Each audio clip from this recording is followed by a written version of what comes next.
Hi,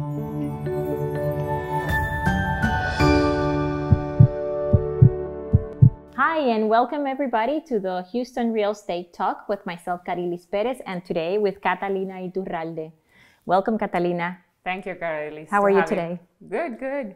How about you? I'm very well, thank you. Thank you so much for joining us. Well, Catalina is not only a real estate agent with Stone & Fields, but she also is a flipper. So Catalina, we're here today. This is your property, your investment property. You want to tell us a little bit about the house? Yes, of course. This is a beautiful property located in Thornwood, which is a neighborhood in West Houston. It has a great location. It's very close to I-10, Beltway 8, and Memorial. The neighborhood is very quiet. You you are close to restaurants, stores, and the schools. If you have kids. Otherwise, you have also easy access to George Bush Park and Hershey Park, where you can go hike, bike. The bike trails. Yes. I love them. I love them. Yes. Yes. So it's a beautiful, quiet neighborhood in the middle of the city. Oh, not in the middle of the city, because in reality we're west, but you are very close to easy access to the city and any location. It's a great location. Absolutely. Absolutely. So tell us a little bit about the project itself. You decided, I'm going to flip a house and let's start the search. How did you find this one in particular, and what called your attention where you decided this is the right house for me to invest and do this flip? Tell us about that. Invest as a real estate investor is not easy, and it's not an easy job to find the house. Right. You have we did mail to the owners. This was a rental for the former owner. Okay. So generally, and he was out of the state. So it's also I used to have a property in Connecticut, and I was here, and it's so hard to maintain and to really be on top of the property. So those are good targets. And I like the neighborhood. The first time that I came, actually I think I came with you. And I really like the neighborhood and the style of the house, maybe because they remind me to Connecticut. They are traditional and they have certain appeal to me. So this was I don't want to say that I am a flipper. I convert ugly houses and beautiful homes. That's a great way to put it. Yes, absolutely. I am also an interior designer. So for me, when I walked into a house, it's easier to see the potential. Right. This was dark. It has like 4 different kind of floors, and it was not cute, and it was green on the outside with the bricks, so the combination wasn't too appealing. Right. But I saw the potential, and the neighborhood, it's a great neighborhood with great neighbors. They are so nice. That's nice. For kids, if you have kids, they have a community pool a block away. They always bike around to go to the pool. So I think it's a beautiful place. It's a family neighborhood, and it's great location. And, exactly. And I approach every project that I go into like it's going to be my house. Right. So how I would like the house to flow, and how. So that's what I did, but we did because it's a team. And we opened we create an open floor plan that communicate if you want to entertain, even if you are just here relaxing, you can see outside, you bring light. We create an office nowadays with everything that is going on, and everyone is working from home. Yes. So we have a private office with doors, and we open the kitchen. So it's a beautiful house. It feels fresh and modern, with the traditional touch, keeping a little bit of the essence. Exactly. Very good. So basically, the first thing you did was you contacted the owner, which was out of town. This was a rental. You searched the neighborhood first, and you decided this is a good prospective house for your plans for the project. Once you contacted this person, you convinced them this is the best time to sell. I'm interested in buying it from you, and the transaction was done. Then you look at the house and you decide this is what I want to create and this is what I want to do here. So your vision was mainly opening the floor plan and bringing more light because it was dark. Exactly. And once you figured out what's the plan for the house, then what do you do next? Because you mentioned obviously that you created a new kitchen and all of that, but once you saw the actual plan and you had the availability to come in and start making changes, then what do you do next? So, well, first of all, you have to find a good contractor. You have to have a really good team, and my contractor is excellent. Yes. Elias Coelho, but I don't know.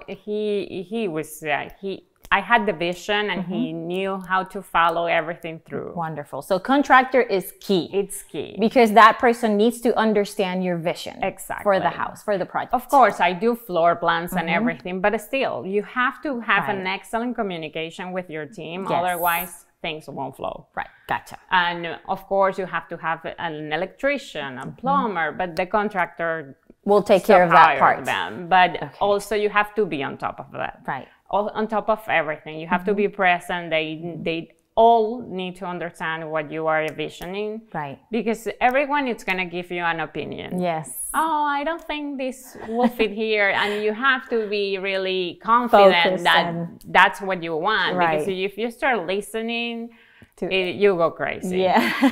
But they were very good. And I'm really thankful that I found a great team that followed and understood and had the patience. Right. But sometimes you are like, no, I didn't tell you this.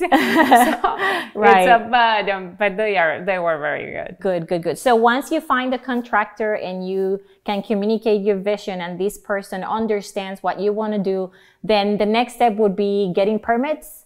Yes. So you can start on the project. And they also need to tell you if your vision is doable. Right. Because sometimes you cannot knock down every wall, every column that you see. There are support beams and that you cannot touch. Gotcha. So they have to guide you. Once you have all of that and you have your budget and everything that you want to do and the house needs to be done, it's within your budget. So then you proceed to get the permits.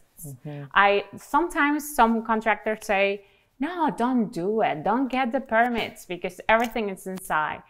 But honestly, I think it's important and it's good if you are going to sell the house afterwards that you have the permits because you can show to any possible buyer that you have all the electrical, all the plumbing, everything is on code.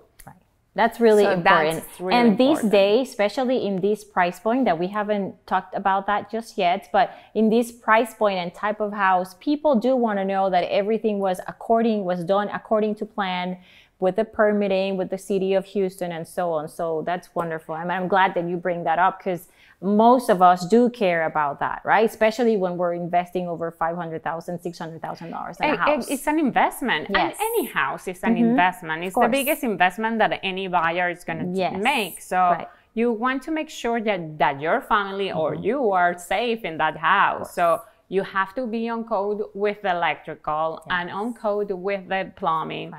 To be able to provide that security to any buyer. Of course, of course. So once you have the permits from the city and you're ready to go, the contractor is ready with all their team, ready to get started on the project, then what do you do next? You start looking for the finishes and making the selections, and you go with the contractor to make those selections, or what's next? Well, they start knocking down every wall that you want. Removing everything. Is that fun or not? It's fun. Yes. I mean, well, it's ugly, but it's fun. But then, I go and start putting together the design vision because as we were talking before, you can like so many things, but those so many things did not necessarily go together. So you have to select your vision, what you want to project with the house. And I always recommend, and I always like to follow a little bit the exterior, the architectural to the inside. Adding the modern touch and everything, but bringing something from outside to the inside. So that way the flow goes. That's like wonderful. You see the brick here, the brick is outside. I didn't change that. So that's what I do, and I went and select, and you have to go with the budget, because I have my husband who is the numbers guy, and he always, it's like, you have to keep the budget, so you have to look and look and look. But that's very good, very good work. Now, after everything starts to being demolished and you start making selections and going and doing your shopping, and you know, I'm pretty sure it's kind of fun just going and making tile selections and flooring and all of that. Then how does it flow until the completion date? You keep on giving the contractor, this is what I want here, and the direction. You're pretty much the guide, and then they're just coordinating and executing all this construction. Is that right? Yeah, yes. From the very beginning, just when they are knocking everything down, I prepare floor plans and schedules. Schedules is where you select your paint, your tiles, your plumbing, like fixtures and fittings, and you give them a guide for every room of the house. And then you point out, okay, I want the fireplace to be painted, and I want this design for the mantle, and on the bathrooms the same thing. So I created the cabinetry; it's custom. So I create the whole design, the elevation, and everything, and give it to him. So it's actually you select and design everything right when you start. Wow. And then you have to be on top of everything. But first they demolish, then the plumbing and the electrical comes, and the air conditioning, the windows, and then you start installing the tile. So then when the tile comes, and you cannot, the backsplash, for example, you cannot install that tile before the countertops. But for the countertops, you have to have the cabinetry already made. So it's a process that you depend, everyone depends on each other. So if something stops, everything stops. So you have to have the flow and have a good contractor again, because you need that flow to go and to finish on time. Because this is an investment. It's not like you're going to live in it. So you need to keep track of the time. You don't want the project to long for so long, because how long you're going to live in a little apartment, or I don't know if you live in one side of the house. So it needs to flow, it needs to go, and you as a designer you need to be a good teamwork player, because everything, they always are looking after you to say, yes, no, I like this, I like that, move on. And sometimes you open the wall and you find, oh my gosh, we have to change. Here we had to reinforce the whole first floor. So those are things that you don't see in inspection, that you don't see when you buy the house. And that you don't know if it's going to happen or not. So you have to plan for You have to be available. You have to be on top, either if you are the owner, the designer, or the investor. So you have to be there and work as a team, because you rely on so many people to have a successful project. Of course, of course. So once the house is completed, or better, let's say, once you completed this house, what can you tell us that it's different? We're gonna show some, part of the video is gonna show angles and different areas of the house. So tell us a little bit about what things did you make different. You mentioned you brought in more lighting, you opened spaces, you have a new kitchen, but other things that are really important for buyers to know, it could be, for example, the roof. Tell us a little bit about things like that most people, when they walk in the house, they don't see right away, but they're equally as important. So I'm going to start from the outside to the inside. Outside, the roof is new. The windows, all of the second floor windows are new. Which is very important, by the way. And they are double pane. Wonderful. We didn't change the first floor because they were new. They were like 3 years ago, and 3 years old. So it's good. We changed the color, the facade of the house, the whole color. We installed new gutters. We paint the fence, a new landscaping. So now coming inside, we changed the door, and then we open this up. this was all choppy floor plan, so we opened that up, the dining room, and I changed a little bit because the dining room was very adjacent to the kitchen and the entrance, and I switched and I convert that in an office, which is office. For these days, that's so important because most families, with everything that is happening with the COVID-19 all around the world, we're redefining what, you know, your lifestyle is and your family needs, right, for your house. So having a study and people who work from home now, that's a very valuable and that it's area. Private because you can lock it and be there and take your calls, and it's important. Nowadays, I think for a long time you're always going to have one of the couple working from home. So we have that, and then we have an open plan, living room, dining room, kitchen, breakfast nook, where you can entertain or flow. Right. You can have a TV, you can use it so many different ways, and you open up to a really decent backyard where you can have a pool if you want, or use it as a backyard. Then upstairs, we made the master bathroom a real master bathroom. Even though we don't have a bathtub, it's a really big shower.